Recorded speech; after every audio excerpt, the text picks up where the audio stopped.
Alright, for attacking, you have to place your follower from stand to act. So means you put it sideways and then you declare whichever follower you want to attack, or even the leader. So there's some rules about attacking. First rule is that the follower cannot attack the turn they enter the field. Pretty straightforward. So when you play a card, you play in stand positions and then you just leave it there because it cannot attack. But evolved follower can attack another follower in act, even though they just enter the field that turn. So if I play a follower and then I evolve it, I can start to attack, but only to the follower, but not the leader. Leader as in Earth. When leader is being attacked, we have to reduce our stamina. And then follower can start to attack your opponent's leader after the turn they have been played. So once you play a follower and then you leave it, then if it survives during your opponent's turn and then back to your own turn, you can start to declare act either to any of the follower in act or the opponent's leader. And then if you ever attack a follower, battling will occur. As you know, we have the attack and the defense. So defense is actually like the health of the follower. So if I ever use, for example, this is my follower and I attack my opponent's, so I will do a simple math calculations by taking his defense to minus my attack. So if this turned out to be 0 or negative, opponent's follower will die. So since it's a battling, if I ever attack a follower, I will have to deduct my defense as well, depending on my opponent's attack. So in this case, my opponent's follower will die, and then this follower of mine will have only 3 defense left. So follower which is destroyed will send to the graveyard. And then I mentioned about quick spell just now. Quick spell is a special kind of spell, but it also can be played during your own turn, just like other normal spell. But for quick spell, it can also be played during your opponent's turn, but there's only 2 activation window. It's either when your opponent's follower declares an attack, or during your opponent's end phase. After they resolve all the effects during the end phase, you can choose to play quick spell from your hand. But you still have to deduct play point even though you are playing during your opponent's turn. You can't play this card if you don't have any leftover PPs from your previous turn. So it's like hand traps in Yu-Gi-Oh! Promotes a certain level of interaction, I would say. And lastly, I would like to cover the types of icons, keywords and terminology in this game. In this diagram, just now I've covered like most of it except the picture of this one. So fanfare with the capital F in the ability text, it is a kind of effect that activates when the follower is being played to the field. Means on summon, you activate the fanfare effects. And then last word is when the follower died, which means it's being sent to the graveyard. Keep in mind that when follower is being banished, you cannot trigger the last word effects. And then lastly is this one, you put the card to act. This appeal on certain ability where it requires you to put the card to act in order to activate it. So you cannot activate if the follower is not in stand positions. And then there's some keywords and terminology here. I know this could be too much for those who are new to this game. So I recommend you guys to like try out a couple of games, and then you can always refer back to this video in case you don't remember any of the terms. First one is the board. In the card you are being seeing these 2 kanji. So when your opponent has a follower with board in play, you can't attack any other enemies until you have destroyed it. So this simply means that you can't attack your opponent's leader or other follower if they have the follower with board and is in act positions. So followers with board can optionally enter the act positions at the end of a player's turn. So as I mentioned just now, during the end phase, the player can choose to rest. I mean to put those flowers with what into act positions. And then Storm indicates that the flower can attack the enemy leader on the same turn they come into play.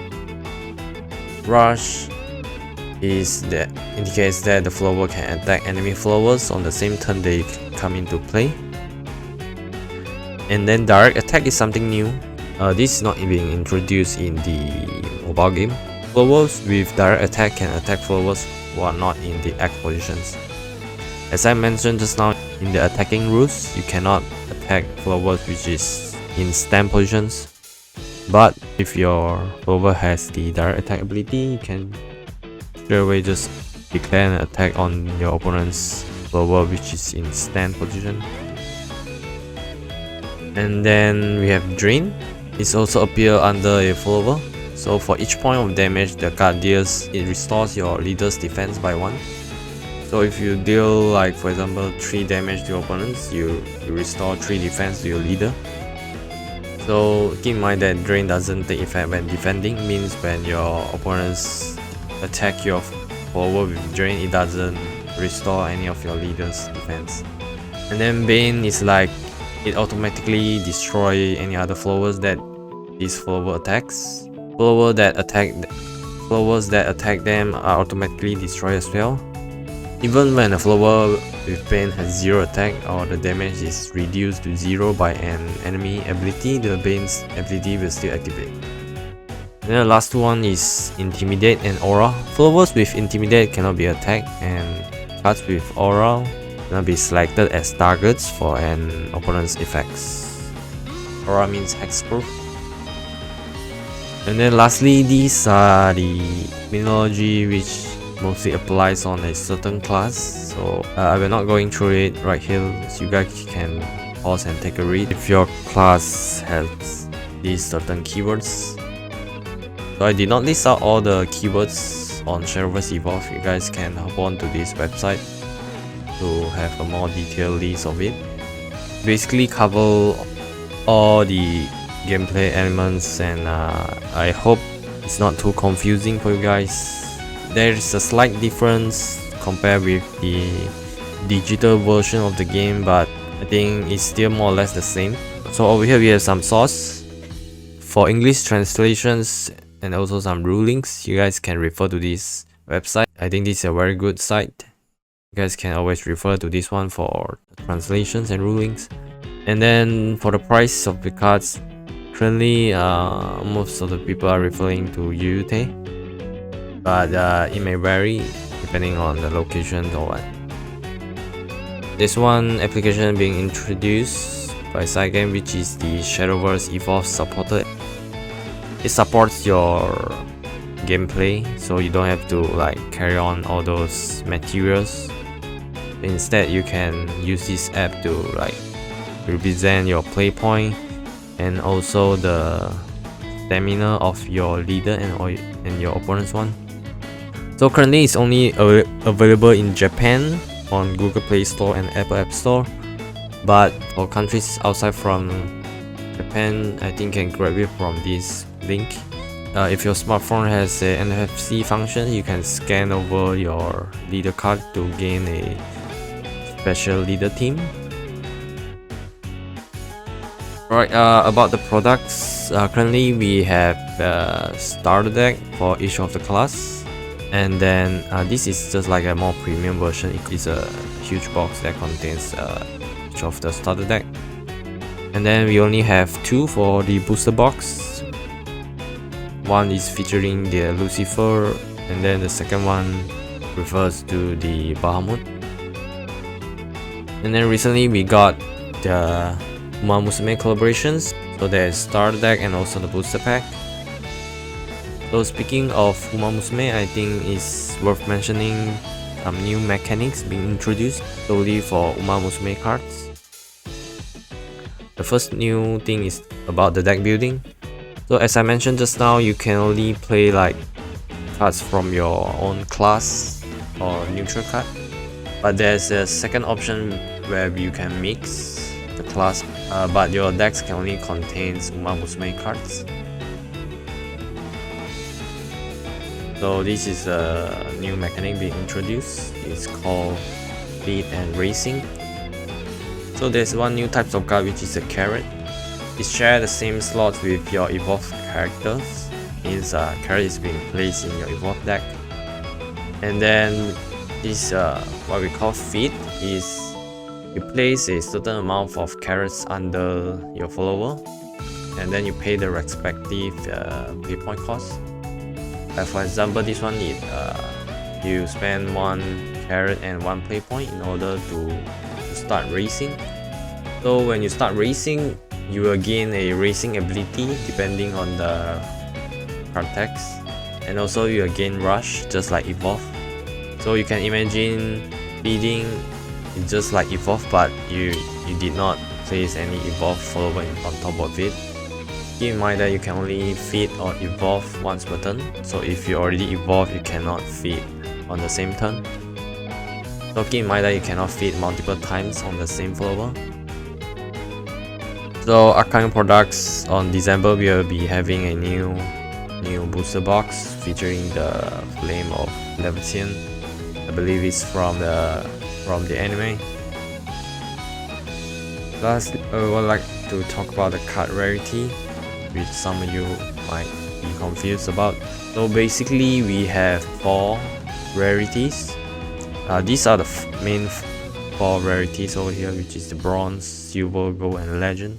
But for all these 4 types of rarities, there's also a premium versions, which means like for bronze, there will be bronze rare premium. So we have premium version for all of it. And then for legends, it's called super legends. The one on the very right is the LG, which stands for legends, and then this one is the SL super legends. As you can see, there's some sort of sparkle over here. So same goes to the bronze, silver, gold. If it's a premium version, there will be some sparkle on top of it. And then we have something called SP, which is the sign card with a signature on top of it, and UR, which is in alternate art. The alternate art can be based on a LG card or even GR card, things like that. And then, as I mentioned previously, we have also token and leader card. So basically, silver, bronze, and tokens is not foil. Lastly, before I end this video, I would like to talk about the deck building tips. Like for those who are new to the games, usually you would like to build your deck in following this sort of curve, like starting off with 1 and 2 and then slowly going down, because in that way you won't be breaking in your few starting turns, which matters a lot. So follower is usually the main source of damage to your opponent's leader, so you might want to consider to play more follower, unless you play a certain specific, for example the D-shift runes, which rely a lot on spells. And then one thing is about the evolve mechanic, so you would like to utilize more evolved character, because not all follower can evolve. So then lastly, you would like to know what types of deck you're playing. Either it's an aggro, mid-range, or control. Aggro, usually they will have a higher count of 1 and 2s. Yeah, that's basically it on deck building. You guys can comment down below if you have any questions. So thank you guys for watching. I know it's a long video. I couldn't think of any better way to do this. I think these are all the things that needs to be covered, and hopefully it makes sense. If you guys couldn't understand, you guys can drop some comment down below, or simply just rewatch another time. This is Ethan signing out. Bye.